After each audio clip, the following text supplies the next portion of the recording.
in Japan, they do things differently. In Japan, they do what they call cut in the camera. If it's planned for me to say a line in the close-up, they put the camera on me, I say that line, and they cut. Vamos a brindarle un fuerte aplauso a Michael. Bravo, Gracias. Gracias. Men, la verdad es una oportunidad. Gracias por estar y bueno, bienvenido. Y vamos a, bueno, con la entrevista. Yo quisiera, bueno, felicitarlo por todo, pero es que vamos a hablar sobre los principios, así que le dejo el espacio a Rubén para que le haga la pregunta que tanto han anhelado siempre.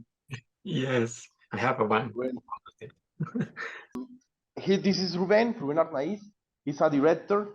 And yes, of course, we say that it's really an honor to have you here. We are going to begin with the early times of your career.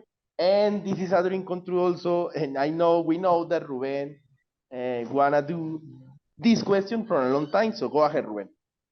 Yeah, well, okay. I have a question about the edition of Nightmare on Elm Street Part 4. Yes. I remember on interviews with Rennie Harlin and part of the crew, always talking about make the script in the middle of the strike of the screen readers. So I remember when these people says when they start the filmation without final script. So I always think about that. When you start the edition of the movie, you do make the edition with all the movie completely or parts of the movie are missing, or part of the results or whoever. So when I watching the movie Nightmare 4, the movie is absolutely great, fun, and very funny. So and the structure of the movie is absolutely easy to understand. So what's difficult to make the edition of this movie? Well, in terms of how you proceed, and this is the way it is with virtually all the films that I do, that anyone does in Hollywood. And when I say Hollywood, I speak in terms of the institution of Hollywood, the filmmaking, not just the town in Los Angeles, Hollywood. I mean the entire institution. The way we make, because it is an industry, the way it is done is that when the director starts shooting, the very next day I start cutting. So day one, I'll get several hours worth of footage and I immediately start cutting. And what will happen is, especially with, in TV series and feature films, although they are shot in a similar fashion, their schedules are completely different. So in the sense that a feature film will shoot, a low budget will shoot for 6 weeks maybe. A big budget film like Rocky V, excuse me, like Rocky V will shoot for almost 12 weeks. A television series one episode will shoot about 7 or 8 days. In the same way, so you're constantly cutting. In the case then with a feature, the director is, I won't say he has complete control, but he or she has the opportunity to completely they stay on the show till the very end. In television and TV series, there is what is known as a showrunner, who is usually a writer and a producer, and that person, that showrunner, is the heart and soul of the TV series. So when a director comes in, shoots for 8 days, that director now has 3 days or 4 days to put the director's cut together with the editor. But in features, when it's finished, let's say shooting 10 weeks, I will have been cutting the whole time. I still have another 2 weeks, week and a half to 2 weeks to put together a cut. Then I show it to the director, and then he or she has another 7-8 weeks to show the studio and the producers their cut. So it's a very different sort of thing. What ends up happening with Nightmare on Elm Street, I don't remember. It's not as if we were not. Let me say this again. It's not as if we were without a script. We had a script, and as soon as Rennie starts shooting, I started cutting. However, what happens, especially with a feature, is there comes a point at which we realize that some things are working better or worse than others. And at that point, then they may adjust, they may decide to wait, see how the movie works as a whole, and then perhaps go back and shoot some new scenes. Because of the way Nightmare on Elm Street was structured, and 4 was structured, it was very much of a, we had problems, not bad problems, we had fun problems. Bueno, yo tengo una y es referente al tema del género del terror. Es algo de mis favoritos. Hay algo que sí te quiero ser sincero. La primera película que tuve de mi colección es Muerte Silenciosa. Es algo que recuerdo mucho cuando mi mamá me la regaló y algo que sí siempre de niño he tenido como un temor a conocer un poco como el por qué esas historias y todo, pero gracias a la edición y todo eso pude comprender que esto es cosas de entretenimiento y todo. Quisiera preguntarle sobre cómo es que un editor tan increíble en el que ha editado grandes producciones, por ejemplo, Muerte Silenciosa, Shutter, El Aro 2, pueda influenciar a los nuevos talentos a poder comprender que el detrás del género del terror se puede como que superar los miedos. Eso es lo que me gustaría. We are going to talk about the genre, the specific genre of terror.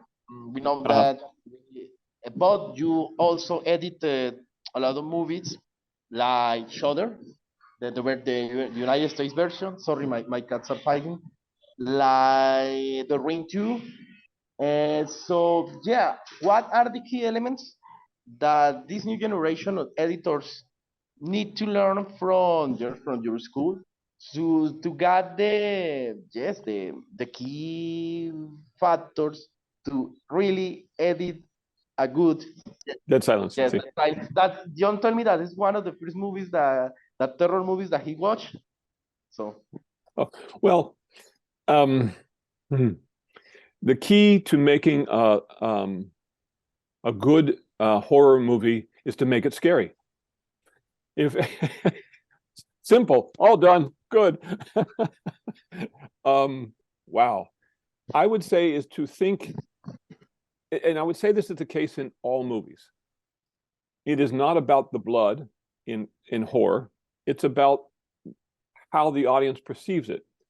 When I met James Wan, he had just finished Saw, and then we ended up doing Dead Silence. And my first thought was, who is this young punk from Australia who wants me to do his next movie? And I have to tell you, I am not a fan of horror films. No. I like making them, but I'm not a fan of watching them. Yeah. I like telling a good, creepy story. That's what I like. So I went to watch Saw before I went to interview with James. And the thing that I found interesting about Saw, at least the first one, was that I saw almost no blood. And in the last 10 minutes of the movie, I could not sit down. I was watching it in my living room. I stood up, I paced, I went, oh, I couldn't sit down. He had such great control of my emotions. And it had everything to do with, and I know I'm talking about a movie that I didn't cut, but in Saw, James had such great control of, he had set up the tension. He told you that certain things were going to happen. And then he toyed with how soon he was going to show it to you. So, for example,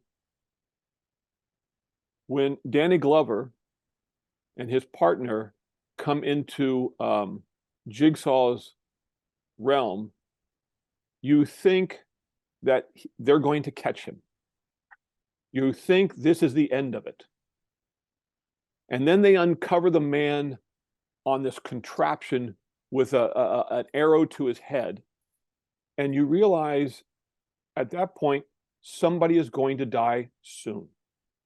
Jigsaw is so far ahead of us that someone is going to die soon.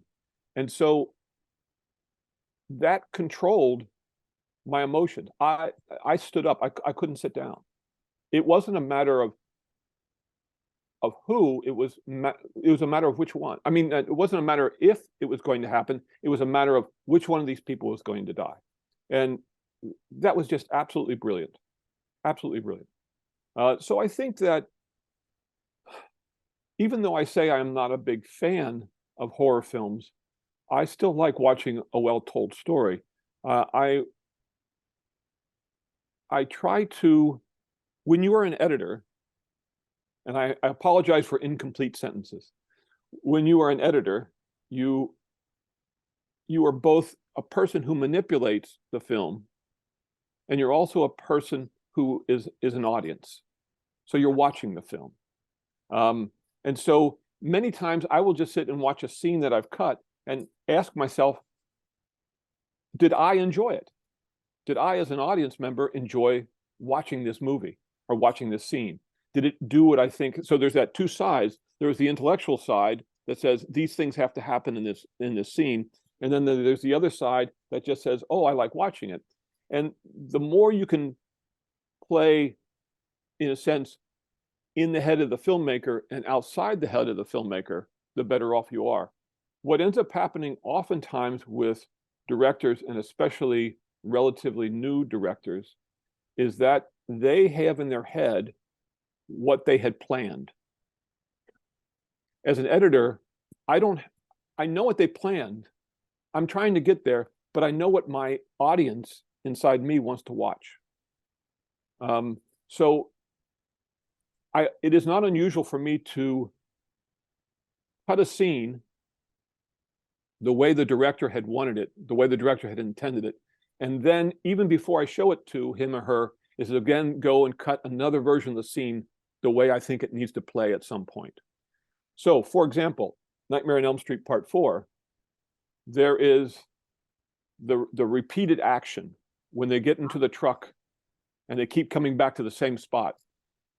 In the original script, that occurred 4 times. And I remember thinking when I read the script, 4 is too many. And we cut it and we watched it and go, And it was never quite right. And finally, in a discussion, we talked about the magic of 3, or what they call the rule of 3, that things happen 3 times. They don't happen 4 times. They don't happen 2 times. A good joke, if someone is going to tell a joke, you tell the beginning of the story, and then you repeat the story again. But the 3rd time is when you twist the story, and that's the good joke. So it's the same thing with horror. It's the same thing with anything, but horror is especially that way. There is nothing worse for me, and this is one of the reasons I'm not a big fan of, I don't want to call it low budget horror, because I've made a lot of low budget horror films, but a lot of people think horror is simple. They think it's easy. When I was working on a film, you have to understand, I'm an old man, so my brain goes. The one with Olivia Wilde, done about 10 years ago.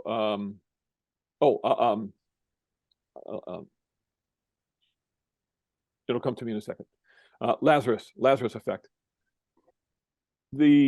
Because this was that director David was a first-time scripted director. He had done documentaries, but he had never done a scripted film before. David's a very smart man, and I think a good director. But some of the producers were very nervous, and executives, that we were getting it scary enough. And they were always concerned about what they called the jump scares, meaning that something comes out and grabs you and the audience jumps. Well, if the audience is aware you're going to do a jump scare, they don't jump. They may like the blood splatter, they may like, but you know, when you see the classic one is as I always say, there's a girl in her house late at night. Her cat is wandering around the house, and she's always in a tank top and bikini underwear. And she's wandering through the house, and we know something's going to happen. The cat's going to jump out, or the bad guy's going to jump out. You know, if you stretch that rubber band too long, it's just too boring. And it's such a cliched moment that everybody knows it's coming. Sometimes you can make that cliched moment work for you, but for the most part, it doesn't. We know what it's about. And so you want to be able to surprise the audience with something that you didn't expect. And that's what Saw was about. Saw was every turn, every story was a new story. And there were so many places in Saw, and again, I'm talking the original. There are so many places in Saw that you were surprised.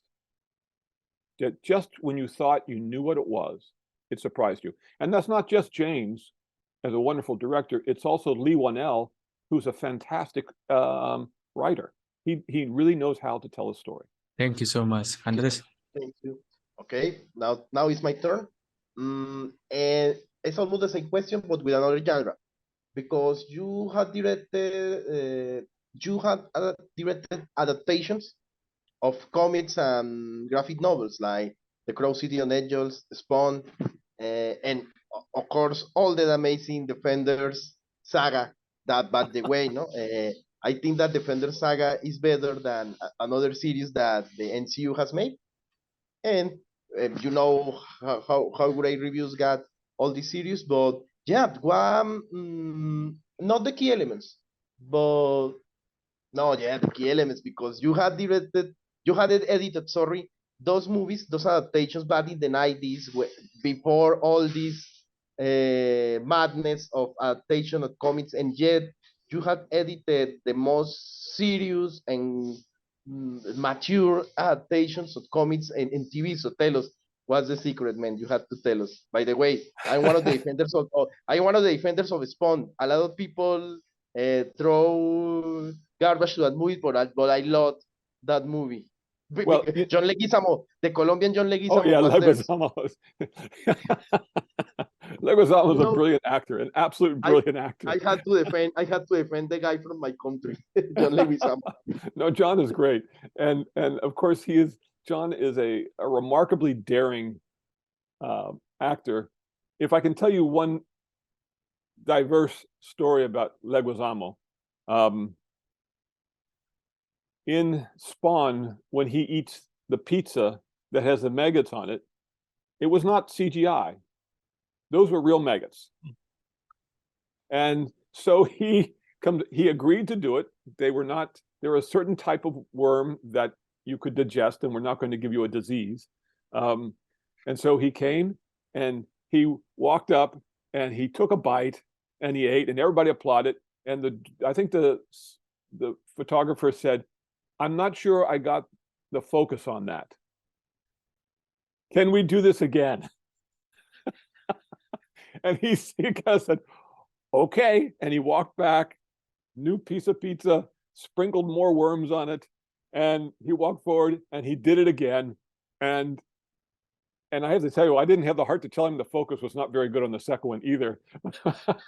But he looked at it and he just kind of said, "You better get that. That was the last time. I'm not doing this again." Well, I think that probably the key, and this is the key to, let's say, Defenders or the entire Defenders series, is writing. End of story. It's writing. It is you have some great potential stories, but someone like, let's say, Melissa Rosenberg, taking the least famous of those four characters and making a terrific film with them, with Jessica Jones. She didn't so much grab the essence of the comic, because the comic was not like Daredevil. It was not a long-standing comic with huge numbers of fans. So she could take that and grab the best of the comic aspects and at the same time run with her own themes, which is, women empowerment, and that it comes with, that women empowerment comes with all sorts of downsides, not just upsides. In the case of probably the most difficult one to do well was Daredevil. And in fact, before I came on to it, because it was the first of the series that was done, Stephen DeKnight had just become the showrunner. And that's because there were lots of problems with everyone's understanding, lots of problems. I shouldn't say there were problems. There was much discussion and some disagreement about the best aspects of it. I think that, again, getting back to this idea of being a fan and a filmmaker, I was not a fan of superhero movies. I am a fan of good stories. So, whereas with the big Marvel feature films, I've liked a few of them, but mostly I fall asleep because they all do the same thing. They all come to a certain point. I know what's going to happen, and I'm less interested. But with Daredevil and Jessica Jones and all of them, there was the nature of those. Well, 3 of those 4 characters is that they are all very identifiable. I can identify, especially with the anger of Matt, Daredevil. I can identify with the struggle, the personal struggle of Jessica Jones, and so these characters, though they are superheroes, they are not like Superman. They didn't grow up on another planet. They didn't get dropped out of the sky in another way. They were not gods like Thor. They were people who grew up in a neighborhood, and for whatever reason, something weird happened to them. And not only did they become strong and have powers that other people didn't have, but they had to figure out how, as an everyday person, how they were going to deal with that. Imagine, I mean, to a certain extent, the Incredible Hulk has that problem as well. But these other 4, I should say 3 of the 4, really have this situation. And the 4th that I single out, of course, is Iron Fist. Iron Fist is, he was a hard character to identify with, both because of the wealth, also because of this Tibetan, Nepalese, whatever it was, this whole Eastern thing that was going.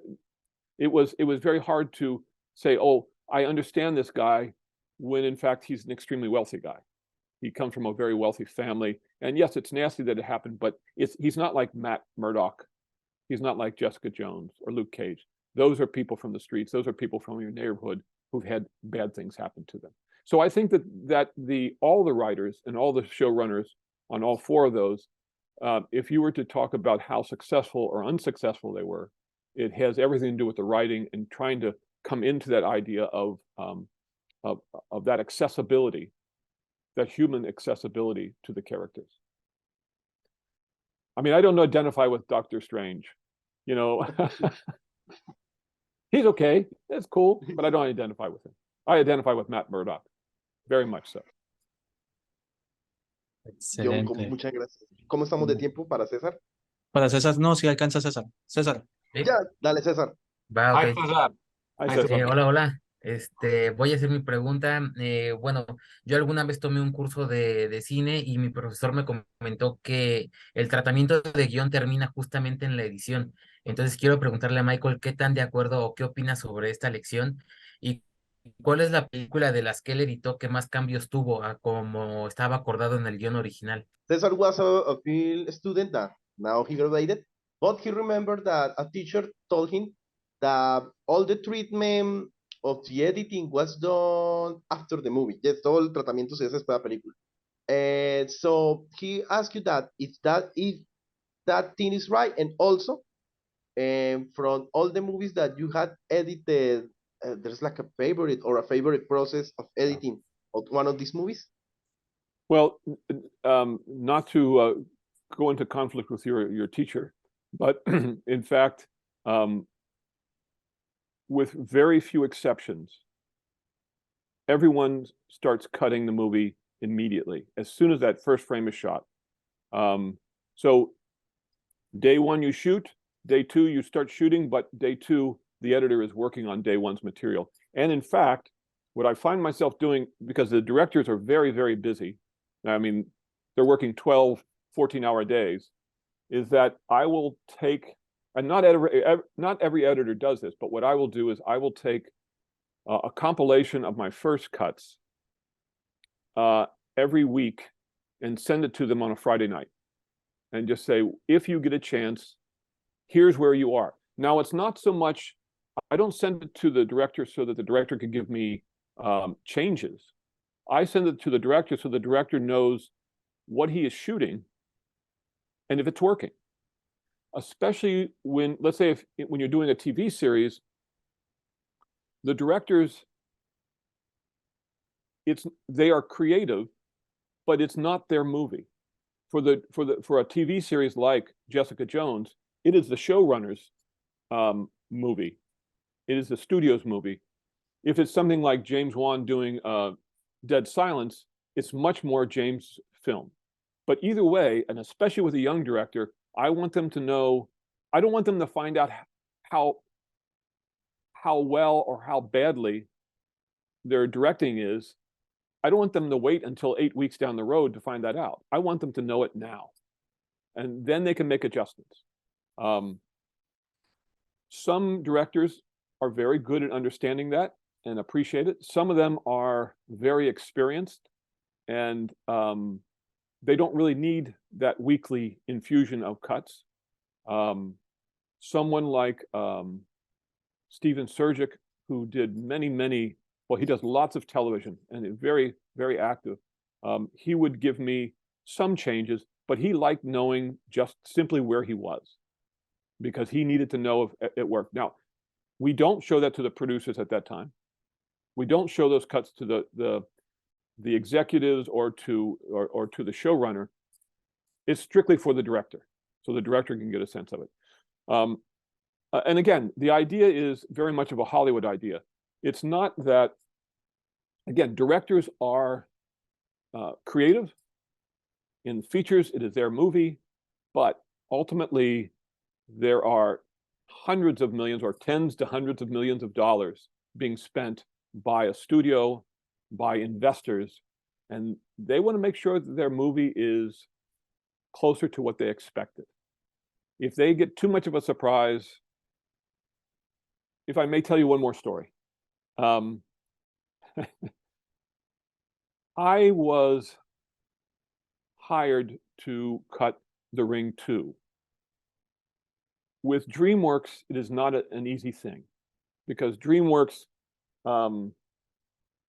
they have people they like. They're a little bit snobbish about who they hire. And it took an extremely long time for DreamWorks to agree to hire me. Now, Hideo Nakata spoke English and Japanese, but he had never done an American movie before. And of course, he had done the original, The Ring in Japan. He found the book. If you ever read the book, The Ring, and then see what Hideo did with it, you come to realize what an incredibly gifted story teller he is. He's very good. But in Japan, they do things differently. In Japan, they do what they call cut in the camera. So if it's planned for me to say a line in the close-up, they put the camera on me, I say that line, and they cut. They don't shoot the whole scene. In Hollywood, we shoot the entire scene from every angle. So in a scene, the first thing you're going to see is a wider shot, or what they call a master. There'll be a master of the entire scene. The camera might move, it might not, but you're going to see the whole scene. And then we're going to go in and we're going to get a closer angles, or we're going to get different angles, but the entire scene will be shot in each one of those, which is why I get hours of dailies every day. And there'll be multiple takes. That's not the way it was done in Japan. So when Hideo and I met, I told him about this.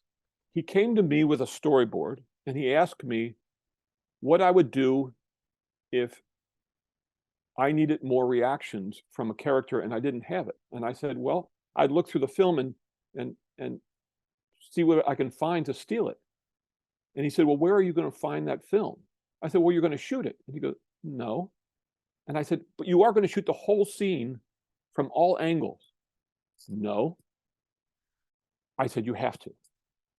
He said, that's not the way I work. I said, you have to. If you don't, the studio will fire you. They will fire you in a couple days. It's your movie, but they'll fire you. He said, really? I said, yes. So he said, I don't think so. I said, your actors will be very surprised.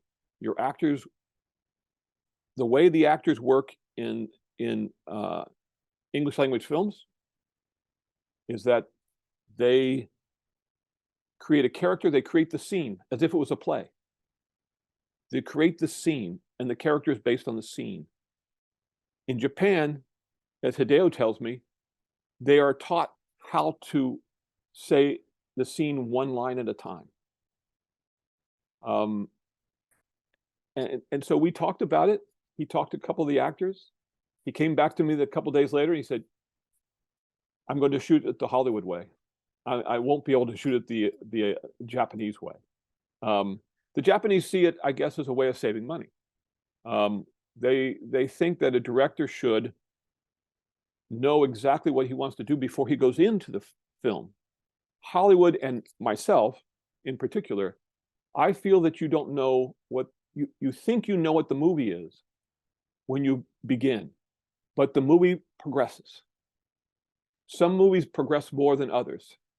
The Nightmare on Elm Street story, you know, how many times is the car going to go around? Well, they planned 4 times. They thought about it. They figured it out. Nope, it didn't work. 3 times worked. If you've ever seen the Sylvester Stallone movie, Lockup, where he plays a prisoner, you know, Sly wrote the script or co-wrote the script. He's very much in charge of everything, even though he wasn't directing. John Flynn directed it. And what Sly also likes to do as a producer, he keeps adding editors. So I was the editor hired, and then we had another editor come on, and pretty soon we had 4 editors coming on. And one editor, Bob Ferretti, came on, and he said, so what do you want me to do, Michael? And I said, well, just help us, because Sly will come in and give you changes, and we're constantly working. In that was a character who was the head of the guards, and he was in the script the worst guy, a nasty man, evil. An actor named John Amos played the part. Well, John Amos is a wonderful actor, and he's a wonderful man, and he was just too sympathetic. However, there was a second guard he came off in the movie as an angry, nasty person. So what did we do? In the middle of the movie, Sly began to shift, and he rewrote scenes so that the nasty guard became the guy who was most evil.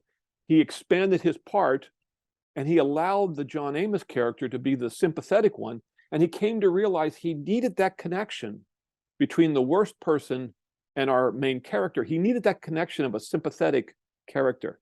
And that so that's when I turned to Bob Ferretti and I said, here's a scene in which this transition is going to take place, and that's all you're going to do. You're going to cut that scene. It was a big fight in a steam room, and that's all Bob Ferretti did.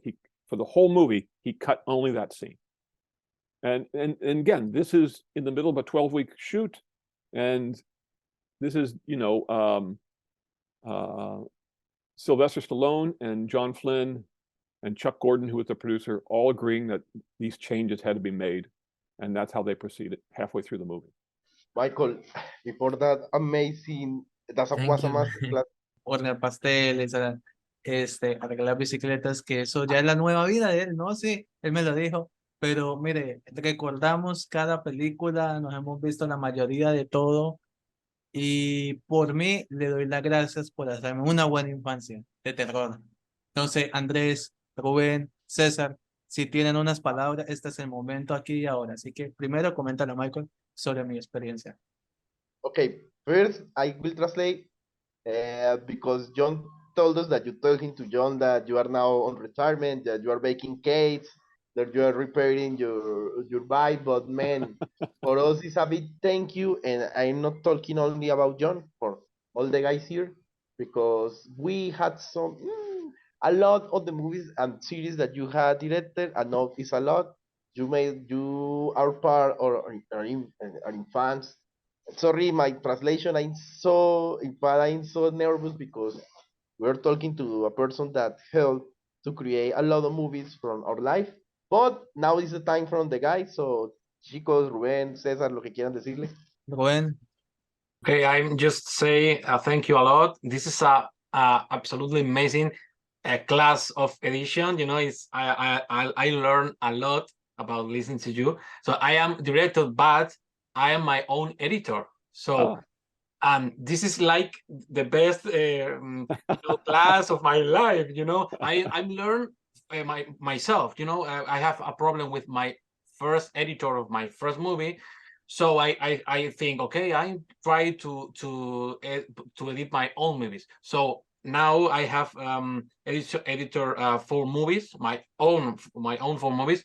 So this is, I repeat, this is a master class. It's a master class. So thank you a lot for that. And dígale que el de la película, que la amas y todo. Si tienes el Ama DVD, la saga, muéstraselo, por favor. what? Okay. Si tienes el DVD que lo consigues, o diles que amas la película, o yo le digo, porque creo que viene César, ¿cierto? O Sí. que tú No, digas, viene Rubén. César. Ok, César, por cierto, César, te traduzco un poco, ¿no? Porque que dices que no es que esté en contra de tu profesor, pero que nada, en Hollywood se edita siempre al momento que se empieza a grabar y ya después te cuento el resto porque contó unas cosas increíbles, ¿no? Va. Contó anécdotas, ahí después Sí. te cuento, pero César, tu turno. Pues nada, agradecerle a Michael por la oportunidad. Él es un grande. Ayer me vi la de El terror llama a la puerta, que es Night of the Creeps. Y pues nada, estoy muy feliz. Me gusta cuando los invitados comparten lo que saben, que no se quedan nada. Entonces, pues estoy muy agradecido con él por esta oportunidad. Muchas gracias. I know that you listen the video. Ten gracias and Night of the Creeps. No, you know where the things that I say, I will be that on, not the things of my friend. It's a big thank you. Thank you because this channel is a really beautiful project and a lot of people from Colombia, Mexico, España, aquí, the one that are here, but from all the world, we learn about movies. It's a channel about lot about movies. No, thank you. And we are going, the camera is yours. So you want to say hi? You want to say hi to the channel, to wherever you want. Tell your social media. I know you are retired, but the people want to follow you. Say hi, hey. Go ahead, man. For all, it's a big thank you. Really, thank you. Well, and thank you very much. Thank you very much for having me. I really enjoyed the talking, and I just wish I spoke better Spanish. Español es muy bonito. Oh, and thank you for telling me the anecdote of John Leguizamo. He's a personal hero. John, gracias. Perfecto. No, la verdad, Michael, gracias por esta maravillosa oportunidad. Bienvenido siempre. Yo sé que estás disfrutando todos esos éxitos que ya has editado y no. Queremos agradecerte y eres un maestro y gracias por cumplirnos un sueño. Thank you so much. Thank you, man. And you're always welcome. That's what say John. And keep enjoying life, man. I will. From all that amazing body of work that you had done from the movies. And from the movies that sometimes people attack, but no, there is beauty and all that in the heroes, in the action, in the terror. Thank you, man. All right. I'll talk to you soon then. Okay. Adios. Bye bye. Adios. Bye bye. Bye bye. Thank you.